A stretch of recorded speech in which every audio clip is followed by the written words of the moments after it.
Hello beautiful humans, welcome back to Kick Up Flicks. My name is Chris D and I hope you're having a wonderful day. So I saw a Gary Shore movie that he directed back in 2014 called Dracula Untold, and I really loved this movie then and I love it now. If you haven't seen it, please go see it. I don't want to ruin it for you, but I'm about to tell you right now why it's my favorite movie, or at least one of my favorite movies.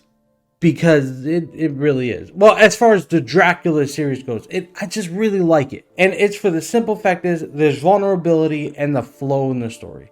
If you watch the flow in the story, for me, it doesn't feel pushed. You don't really get lost. You understand what's happening. You don't need to know everything about the past. And it leaves you curious enough to keep asking questions or to create some kind of theory on your own, like the original vampire. Why is he stuck in a cave? Why was he bound there for so many eons or years or whenever he's been there, right? Why has he not tried to turn anyone else? Is he looking for a specific person to turn? I mean, it would make sense for him to turn one simple person, let him out, and then that person will have no resistance to drink blood, and then boom, you're free, right? I think there had to be some kind of like rules or regulation, something that had to be a very specific person that would allow him to be free. And on top of that, it is a game. Think about it like this. You're looking at life and death in a movie, but yet this vampire is treating it as a game.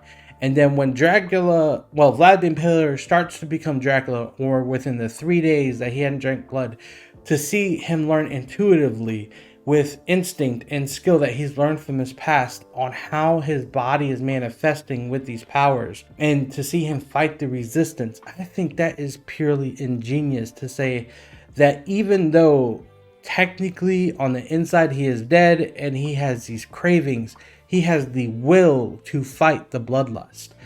Now, that necessarily didn't work for everyone else that he turned because they had vengeance in their heart. But guess what? At the end, you can tell that there was a power difference between what he turned and what he turned into. And what I mean by that, the original vampire, when the demon came, made this one vampire that secluded him into a cave. That vampire made Dracula. Dracula made other vampires. The other vampires are super weak to the sun.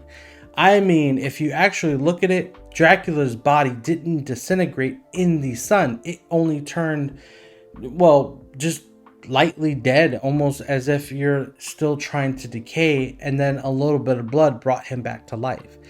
Who knows what the original vampire could do? Who knows if he could just walk out, is literally the very first daywalker. I mean, there are so many questions, and I was really hoping for a part 2 because they brought it into the future and how long that they lived. I mean, you're talking about over a couple thousand years at this point. And that's why I like this movie. And I was always hoping for there to be a part 2.